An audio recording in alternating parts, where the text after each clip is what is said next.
Hello, I'm Craig Barron, and I'm a visual effects supervisor and film historian that loves to talk about visual effects and how classic movies are made and what's going on in the earliest days of cinema and what's going on even today. And I'm Ben Burtt, sound designer and film editor. I'm here today with my partner Craig. We are film scholars, and I have not seen this film, Craig, so this is going to be a surprise for me. It's a good one. There's a lot of interesting things going on, and I think we should just talk about it. Craig, what was the state of the art of visual effects in the 1920s? Well, we're starting to see a lot of fantastic use of visual effects in movies. William Fox, the producer who produced this movie, Johnstown Flood, also had big visual effects sequences in his movies around the same time, like What Price Glory and Sunrise, A Song of Two Humans.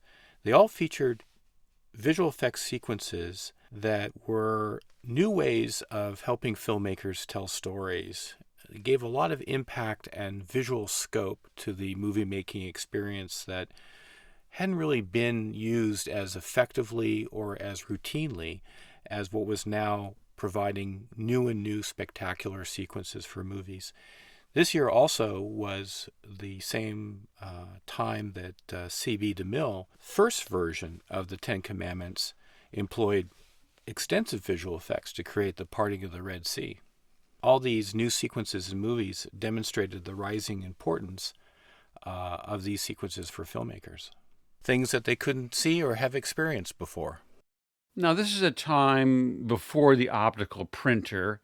Obviously, it's way before digital, but everything generally had to be done inside the camera, correct? Well, to an extent, but actually, we're starting to see the development of the optical printer being used. And in this film, there is a technique called the Williams process, which was developed by Frank Williams, who was a cinematographer, that did use an optical printer. And it's a traveling matte composite process. And this film takes really great advantage of it. What kind of a camera would they be using? Was it a specialized camera or an ordinary production camera? Well, the workhorse camera for the silent film era was the Bell& Howell 2709 camera, and that could be hand cranked or motorized. And it's obviously motorized in some of the sequences here for Johnstown Flood because they're doing high speed photography to slow the miniature water in sequences where it comes in and breaks through miniatures that they constructed. This would have been done with a faster than normal frame rate to slow down the action to make the water appear much more massive and bigger in scale. Now, isn't there always a problem with water because of the size of droplets is a constant? And this is a would plague filmmakers when they would do miniatures with water. Yes, miniature photography with water as a component was possibly some of the most complex to work with. And as you pointed out, the reason why is that you can't scale water droplets. A water droplet is always going to be the same size. So even if you have a wonderful scale miniature, with big water droplets inevitably are going to sort of fly through the frame and betray the scale. Although remember, we are looking at this material in a much more critical eye than audiences back in the 1920s when they first saw it. But this would be a continuing problem working with water and wouldn't really be corrected until we could start to develop CGI to make our water. And then we could scale water droplets any size that they needed to be. Would they add, soap suds to the water or anything to give it some, to minimize the visual effect of it being a miniature water? Yes, a common technique was to have the water with soap or other dye media to sort of get it to look like white water, meaning that if you could sort of betray the tendency for water to look transparent and small, you could sort of make it look like it was churning, like with white water or foam would be helpful in making it look more realistic. Since the water's going to be flowing into miniature settings, do we know the scale, perhaps, of the buildings and the town that's built? That's a good question, Ben. I don't know. Okay, there's no picture that reveals this. It's always the hidden secrets that you love to find, but you never can. I have tried to do some research on the film, and there really isn't a lot of behind the scenes. I would say that the miniatures are probably eighth scale or maybe quarter scale. Some of them are very nicely detailed, but I think the thing is that it's hard to research this film because it was made so long ago, and we really haven't been able to find any sort of behind the scene photographs that show them photographing the sequences. We should talk a little bit about the visual effects supervisor that did the work on the film. His name was Roy Davidson, and he worked as a freelance technician alongside Jack Smith, who specialized in miniature photography. And as a freelancer, Davidson used to place ads in the various journals of the time. And I just happened to come across one of his advertisements for an issue of the Motion Picture Director, which he would hope, of course, that directors would read and then get the idea to hire him for their movies. And he said, and this is quote, "Motion picture executives seeking realistic catastrophes, fires, earthquakes, wrecks, storms, floods should look no further. I am fully prepared to deliver the finest miniature work known in the industry. The action I bring to these miniatures will save you thousands of dollars. As Hollywood's sole freelance operator utilizing the Williams process, I am at your service." So hopefully that got him some work. And certainly in Johnstown Flood, he was brought in as the specialist to create these scenes. Now, that reminds me, we often describe this genre as the disaster film. I don't think it was referred to by that title back in the 20s, but there's a long tradition of movies having disasters which wipe the population of a town or off the earth by aliens or something together. We've seen disaster films surge in popularity periodically in film history. At the time Johnstown Flood was made, was this part of a series of disaster films, or was this the first one? Johnstown Flood wasn't the first visual effects picture, but it certainly was a early example of what we might call a disaster film today. A bit later in the 30s, there were lots of films like Deluge, In Old Chicago, and The Rains Came, which won an Oscar for visual effects in 1939, which had a lot of very similar techniques. So it's a genre that continues to be popular among audiences. Obviously, in the 70s, when we were growing up, we were seeing movies like The Poseidon Adventure and The Towering Inferno and Earthquake, and those films were enormously popular up until the time of Star Wars. So the Johnstown Flood is a pioneering effort in the disaster film. I suppose there's other examples if one could sift through all the missing films of that era. It's an interesting structure. It's obviously we have characters that we care about, that we identify with, that we like, that we hope succeed or don't succeed, or we see them as being heroic or maybe worthy of being punished in some way for not being as heroic as they should be. It sort of gives you the ability to think about how you might react in such a situation. I think that's sort of why they continue to be popular, and we see more contemporary versions even today in the 90s when CGI technology started to take over in films like Twister, Dante's Peak, and San Andreas shows the popularity of the genre. But Johnstown Flood stands as an early example of the genre, setting the stage for the popularity of these disaster films that we still enjoy today. Yes, I think we can say that the typical disaster film scenario straightens out a lot of relationships. It solves problems that people are having, or punishment is executed on them or something. So that it's a resolution at the end, which is always a triumph for the cast of the film. And hopefully the audience enjoys it too. Yeah.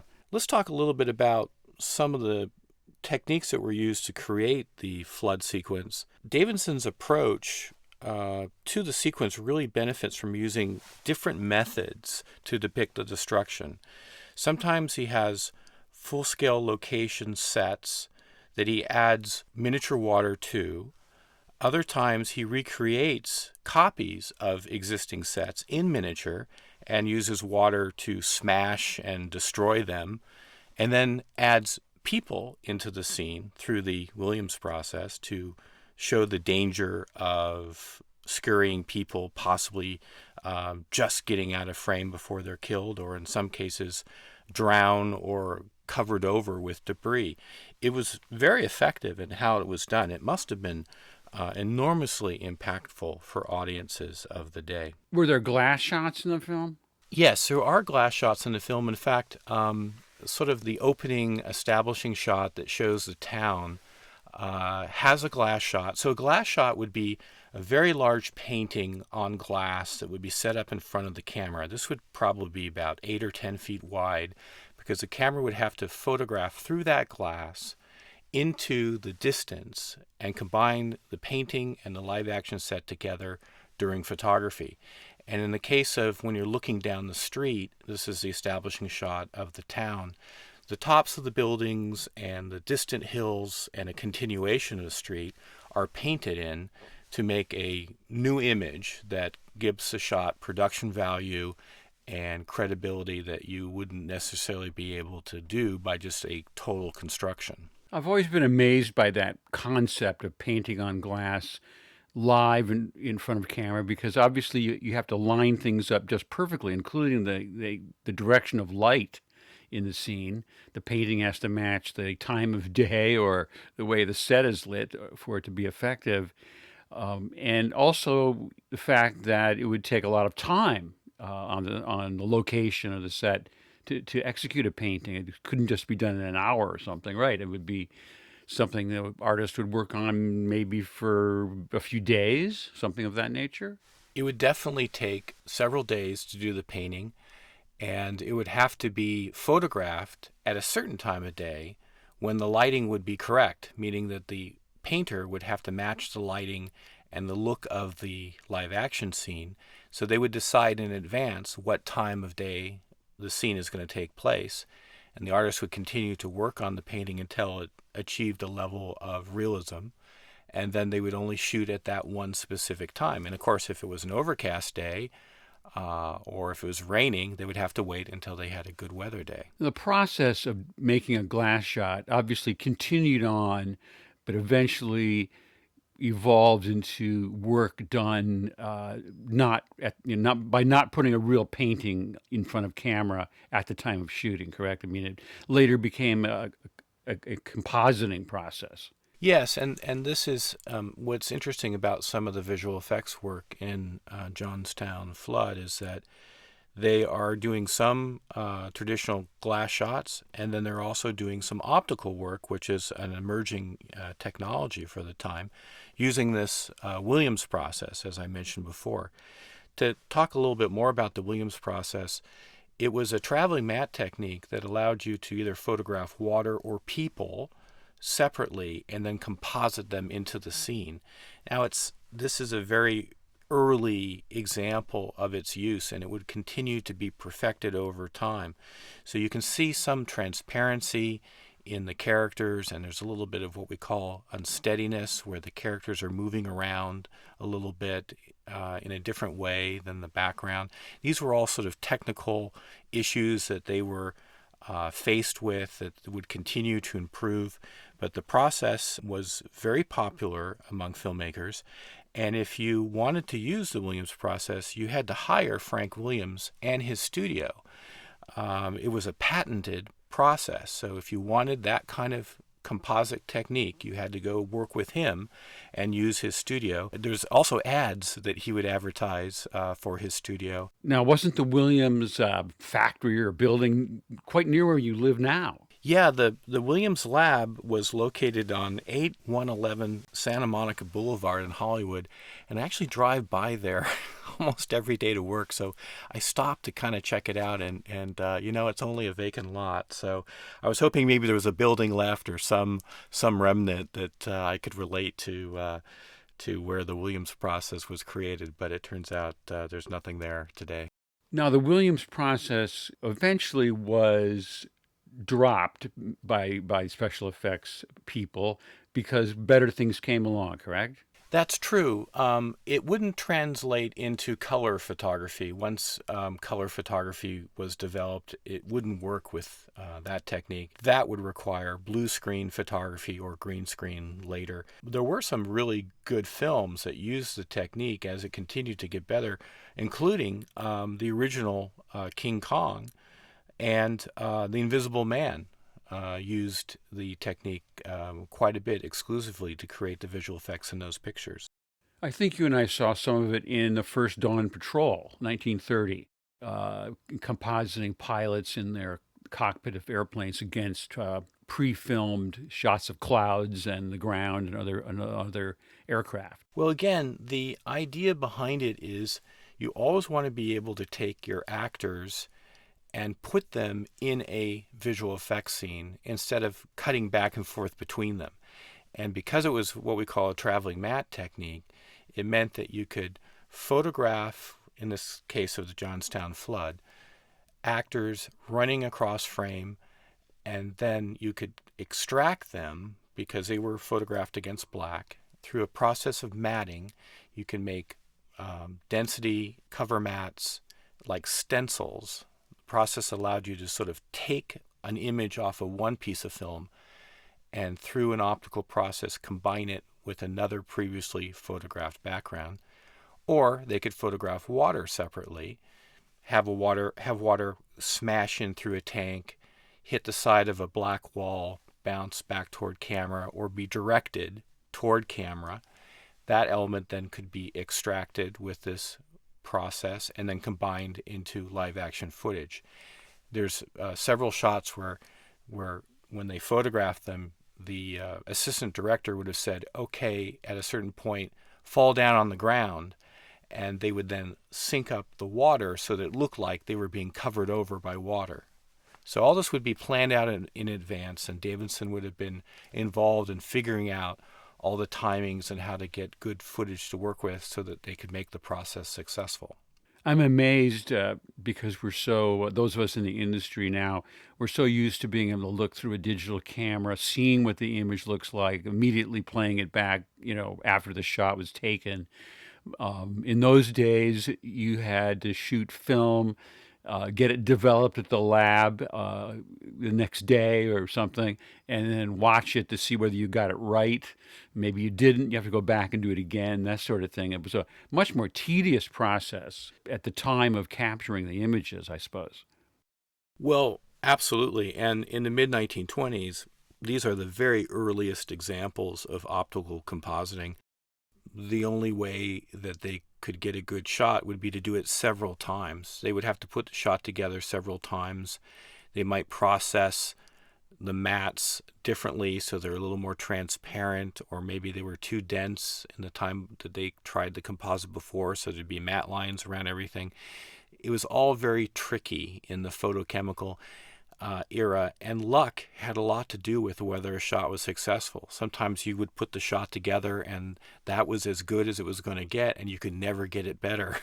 And there's just so many, analog variables, the temperature of the processing machines, how sharp the lenses are, whether the camera is steady, meaning that it's precise enough to re-register the frame on a frame-by-frame basis. These are all sort of mechanical challenges that all had to dial in and work perfectly to create a successful illusion. Well, do you want to run the sequence? Yeah. I have not seen this sequence, so I'm looking forward to it. And I guess we can comment as we go along. I'll probably have some questions. Okay, well, let's start the film and talk about it. Here is the building of the sequence where we're trying to warn the town that the flood is going to happen, and it's unfortunately that everybody seems to be ignoring Janet Gaynor in this sequence. She didn't have a bullhorn. Yeah. Well, I mean, we know the danger, and she knows the danger, but apparently everyone else in the town is completely in denial that there's any problem. Here she is running to warn the town, and you can see that that we're seeing some miniatures now that are being photographed that are showing the dam and the water starting to collapse with trees, and we're getting good cutting back and forth. There's this train which is going to be obliterated, which is going to be very effective coming up. I'm assuming those miniature tree shots are all done outside with natural sunlight. Yeah, that would be part of the realism that would help the sequence, is to photograph these outside in real lighting versus studio lighting, which would be harder to mimic a location photography. Looks to me like the moving landscape out the windows of the train is just a painting on a large rotary drum, or some other mechanism to make the painting scroll past the windows of the set.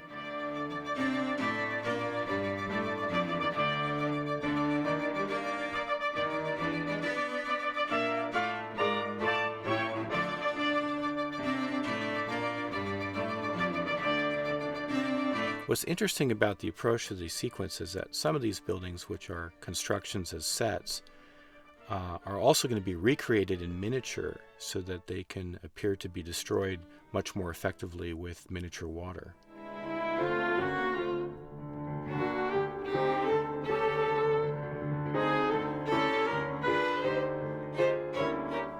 And here is the dam that's about to give way, and it just so happens that it gives way right when the train is crossing underneath it. Great shot. Great Wow. shot, Yeah. and really impactful that they would also have closer shots with the effect of the water on the characters. Oh, wow. Yeah, I'm glad that horse is okay. It looked like it took quite a fall. That was a running W. You could see the cable used to trip the horse on cue.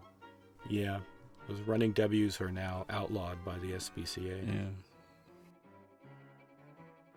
So you can see some of the bridges and the locations that were full scale have now been recreated in miniature so that the water can completely destroy them. This is another Williams shot. You can see the people have been composited into the miniature in the foreground and are covered up by the debris. That was a great combination, that last one. Again, the bridge that she just crossed in the scene before.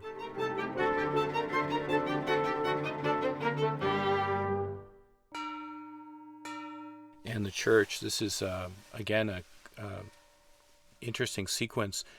We not only have the exterior shots showing the destruction, but we have the effect inside the church as well to make it even more impactful.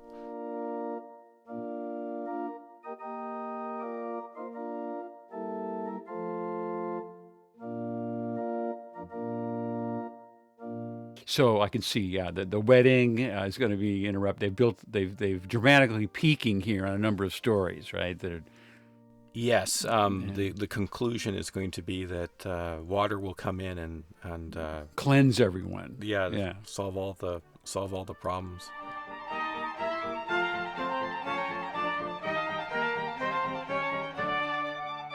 Again, another shot where they're matting in horse and carriage, and getting good effects with those trees and the water smashing through the scene.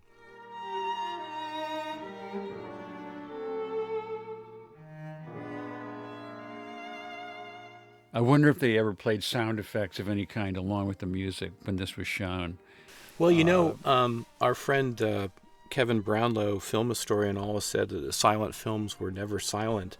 And of course, he was referencing orchestras and music, but I would assume that there would have been some sound effects as part of the water smashing through the scene, if not musically, perhaps through some other techniques. Would that have been possible, Ben? I would imagine that if it was a symphony orchestra in a big city accompanying this film, that the percussion section would use timpani drums and heavy rolls to augment the weight of the water as it swept through. I think that would have been effective if it wasn't done just musically with, the woodwinds or something.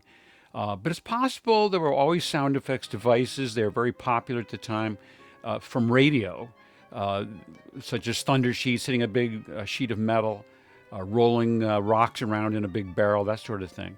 They could have performed those live. Yeah, even the Wurlitzer organs would have little sound effects options on them that I'm sure that would have been used. Here's the establishing shot of the town. That's the glass shot that we talked about earlier. Oh, yeah, that And, was the glass shot. Wow, I didn't even catch it. look, some people are getting hurt here and run over by carriages. It's definitely mayhem.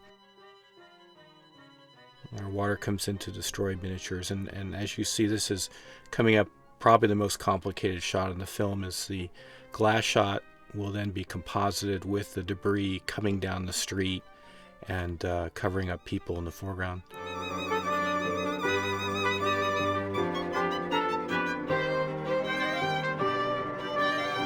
There's a shot there. You can see very complicated matting. Wow.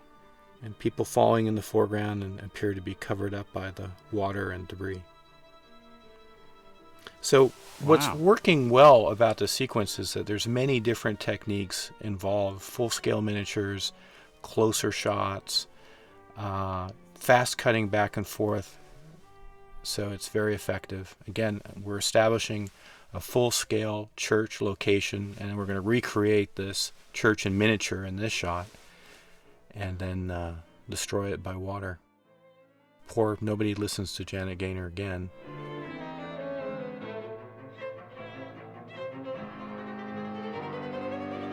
I think it's very important in your church to have the doors open out. That was a problem. Right. Again, beautiful shot here of the water. Wow. You can see that there's a miniature being destroyed of the interior of the church that's being added to the people trying to get out of the church. And then these are some insert shots in a pool, cut with miniatures to sort of show the destruction.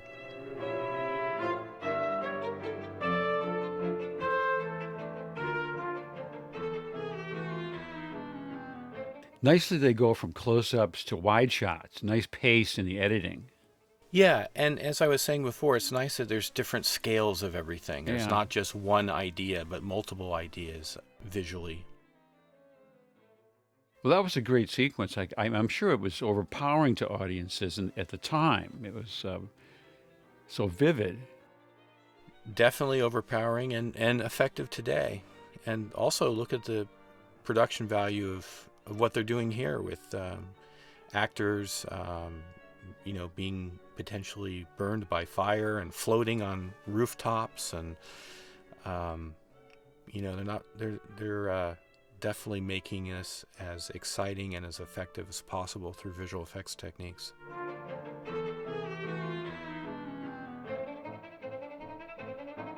I think a lot of the shots, the slight flaws in them are you don't catch it because there's so much action to look at. There's something happening in all parts of the frame. Yes, there's a lot of complexity going on in every image that you don't have enough time to study them fully. So as they cut together, the classic kids with the dogs and the animals also trying to survive. The tiny comedy there with the chicken. Now, they're not pulling any punches here. Look at all these dead people. I mean, this is just incredibly impactful. Well, that was great. I was really surprised and I'm very impressed with the flood sequence. Yes, it's a little gem, and extremely effective in its execution. Of course, this is about a very serious subject matter. The Johnstown Flood is a movie that actually took place in real life, so audiences would have been aware that this was a tragedy that actually happened. But thank you, Ben. It was great to have the opportunity to chat about the film with you today, and I hope people enjoyed our little conversation. So long, everyone. Goodbye.